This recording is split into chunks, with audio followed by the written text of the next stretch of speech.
Hello friends, welcome to our channel JR creative ideas. ఈరోజు మనం ఈ వీడియోలో ఎన్నో ఔషధ గుణాలున్న ఈ ఉసిరికాయలతో నిలువ పచ్చడి తయారు చేద్దాం. ఈ పచ్చడిని మా అత్తగారు కానీ మా అమ్మ కానీ చాలా బాగా చేస్తారు. వాళ్ళ అమ్మ వాళ్ళ దగ్గర నేర్చుకున్నారట. ఈ పచ్చడిని మేము ప్రతి సంవత్సరం తప్పకుండా పెడతామండి.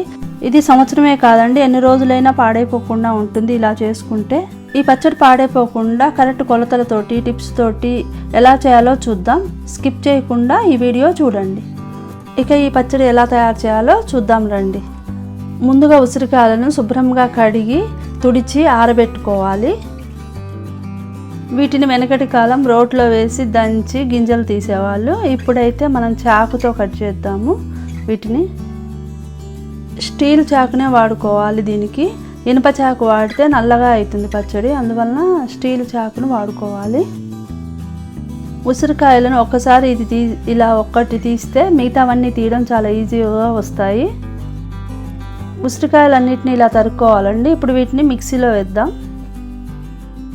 1 కిలో ఉసిరికాయలకు 1 స్పూను పసుపు పడుతుంది.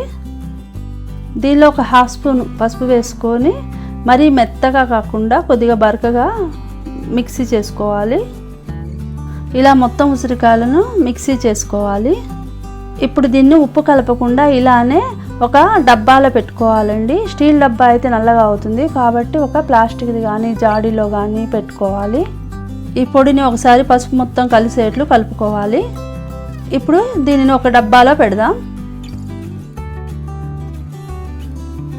ఈ పొడిని ఇలా కొద్దిగా ప్రెస్ చేయాలండి.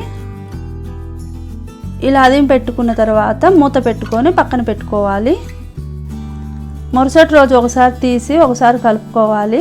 3వ రోజు తప్పకుండా దీనిలో ఉప్పు కలపాలండి. అలా కలపకపోతే పచ్చడి మొత్తం పాడైపోతుంది. ఈరోజు మిక్సీ చేసి పెడితే రేపు కాకుండా ఎల్లుండి తప్పకుండా ఉప్పు కలుపుకోవాలి. ఇప్పుడు 3వ రోజు అయిందండి. ఇప్పుడు మూత తీసి చూద్దాము. దీన్ని ఒకసారి కలుపుకుందాం. ఇలా చూడండి, మెత్తగా అయింది. ఇప్పుడు దీనిలో సాల్ట్ వేద్దాం. ఈ సాల్ట్ పచ్చళ్ళ ఉప్పు అంటే ఇస్తారు, లేకపోతే మనం గళ్ళ ఉప్పును మెత్తగా పొడి చేసి వేయచ్చు. ఇది 1/2 టీ గ్లాస్ వేయాలండి, లేకపోతే 75 గ్రామ్స్ వేయాలి. వెనకటి కాలం లెక్కల ప్రకారం 1 మానికకు 1 గిద్ద వేస్తారట. 2 సేర్లు కానీ లేదా 2 కిలోలను కానీ మానిక అంటారు. ఇలా సాల్ట్ కలిపి మళ్ళీ మిక్సీ చేసుకోవాలి. ఇది ఇలా మెత్తగా చేసుకొని పెట్టుకోవాలి. 1 కిలో ఉసిరికాయలకు 1/2 కిలో పచ్చిమిరపకాయలు పడతాయండి. పచ్చిమిరపకాయలు మామూలుగా లేతగా ఉండే పచ్చిమిరపకాయలు వేయొద్దు. మామూలు పచ్చిమిరపకాయలు వేస్తే పచ్చడి నిల్వ ఉండదండి. కాబట్టి ముదిరినవి, దూరగా ఉండేవి, పండడానికి దగ్గరగా వచ్చినవి వేయాలి. 3వ రోజు ఉప్పు కలిపిన రోజు మనకు పచ్చిమిరపకాయలు వేయడం కుదరకపోతే 2-3 రోజుల తర్వాత అయినా వేసుకోవచ్చు పచ్చిమిరపకాయలు. ఇలా ఉప్పు కలిపి ఉంచుకుంటే పచ్చడి ఏమీ కాదండి. దీన్ని 2-3 రోజుల తర్వాత మిరపకాయలు తీసుకొచ్చి కలుపుకోవచ్చు. పచ్చిమిరపకాయలను నీళ్ళతో కడగకూడదండి. కొద్దిగా నీళ్లు కలిసినా పచ్చడి పాడైపోతుంది.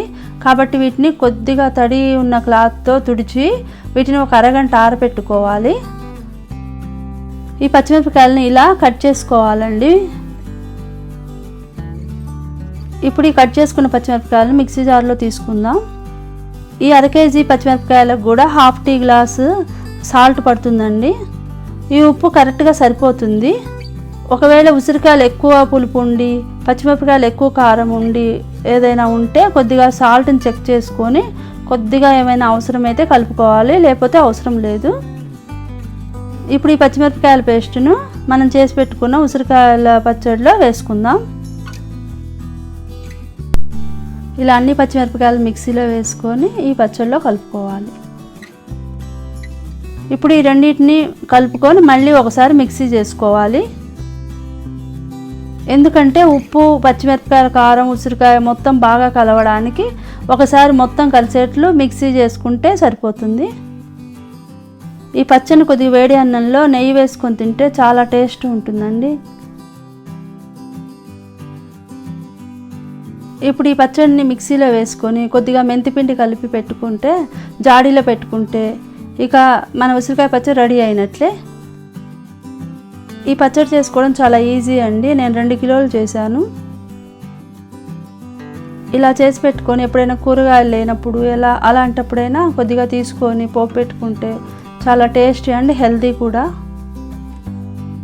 ఇప్పుడు మిక్సీ పట్టడం అయిందండి. ఇప్పుడు ఇది మొత్తం బాగా కలిసింది. ఇప్పుడు దీనిలో మెంతి పిండిని కలుపుదాం. 1 కిలో ఉసిరికాయలకు 1/2 కిలో పచ్చిమిర్చి, ఈ టీ గ్లాస్ సాల్ట్ పడుతుంది. పచ్చిమిరపకాయలు ఇలా ముదురుగా ఉండాలండి.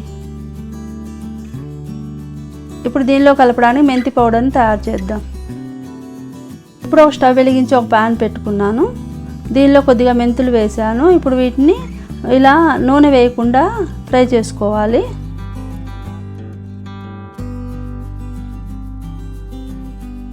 డార్క్గా వచ్చేట్లే ఫ్రై చేయాలి. ఇప్పుడు వీటిని చల్లారిన తర్వాత మిక్సీలో వేస్తున్నాను.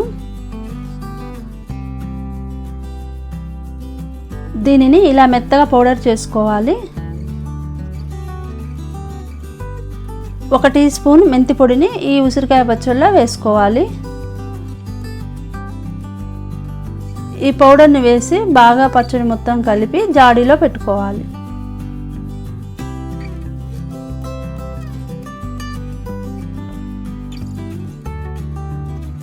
జాడీని శుభ్రంగా కడిగి తడి లేకుండా ఆరబెట్టుకోవాలండి. కొద్దిగా తడి తగిలినా పచ్చడి పాడైపోతుంది, అందుకని జాడీని చాలా జాగ్రత్తగా ఆరబెట్టుకోవాలి. ఇప్పుడు ఎంతో టేస్టీ ఉసిరికాయ పచ్చడి రెడీ అయింది. పచ్చడిని ఎప్పుడు కావాలంటే అప్పుడు కొద్దిగా ఒక బౌల్లో తీసుకొని పోపు పెట్టుకుంటే చాలా టేస్టీగా ఉంటుంది.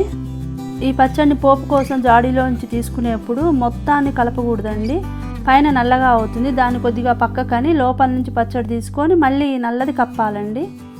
ఇలా జాడీలోంచి తీసుకోవడం వలన పచ్చడి అయిపోయే వరకు పైన నల్లగా ఉన్న లోపల పచ్చగా ఉంటుందండి.